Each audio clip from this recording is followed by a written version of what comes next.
Right now, panic finally subsiding in Florence tonight. An officer hurt and a suspect dead after a shooting inside a busy hotel.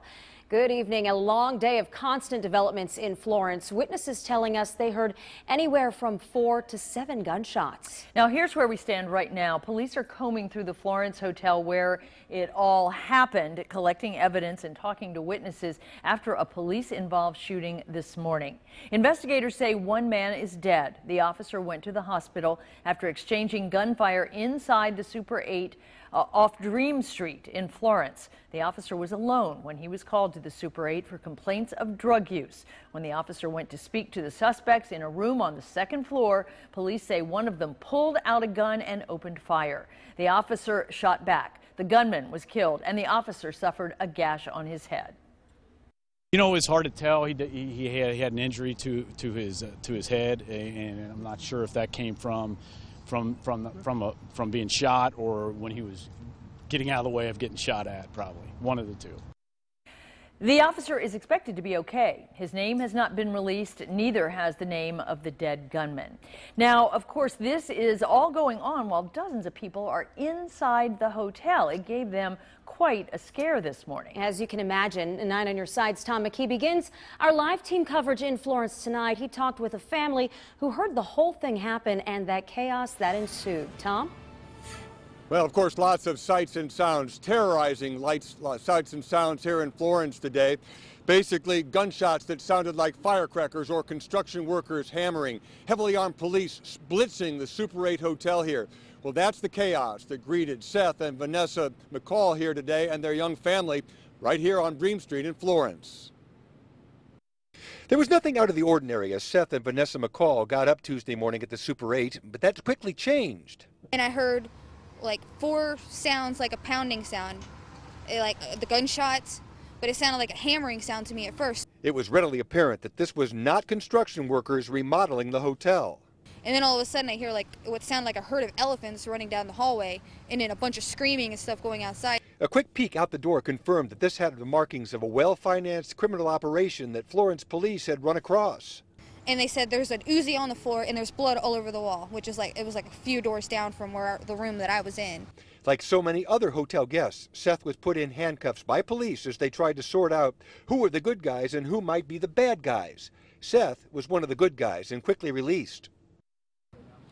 Now, the McCalls tonight are shaken a little bit, but moving on, ready to put this behind them, but a lot of very scary memories. Meanwhile, Florence police investigators continue to comb this hotel tonight, looking for clues, looking for evidence, anything that could explain why a service call for a possible drug deal or drug use went so horribly wrong.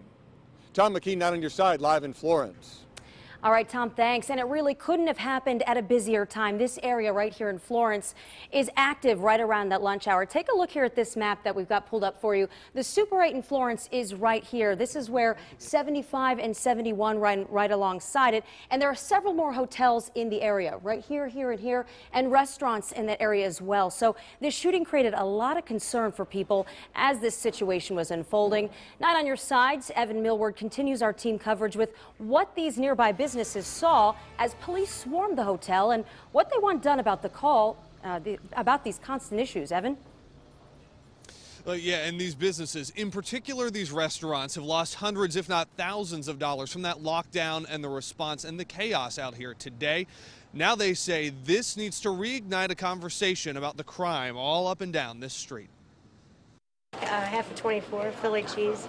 Lunch was a little slow at Substation Tuesday. Salt, pepper, and oregano.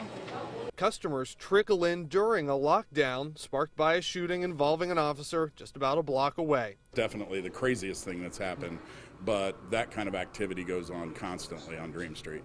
Owner Mike Carnavalis says Dream Street has been anything but. It's killing my business. They put us under lockdown, obviously, because of the problem over at the Super 8. And his regulars know the problems too, but they keep coming back to support him.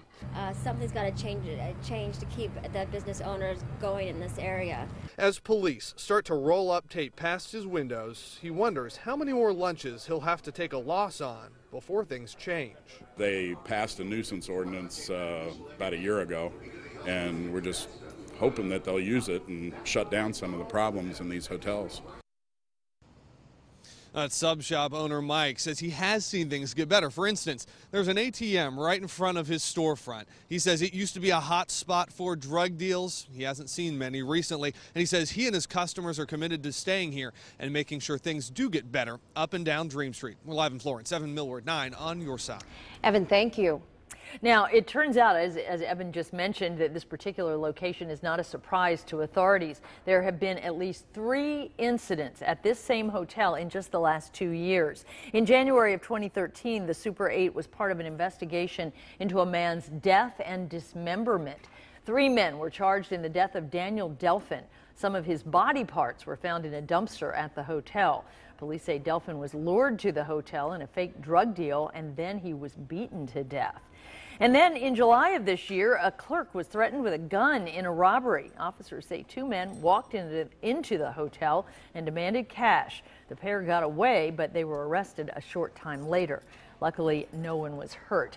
And then in October, police responded there to the Super 8 after a toddler was left underwater at an indoor pool for several minutes. CPR was performed on the boy, and he is expected to be okay.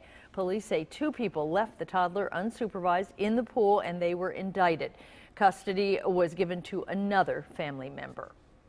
And we are continuing to stay on top of this story. We'll bring you any new updates as we get them here and on WCPO.com.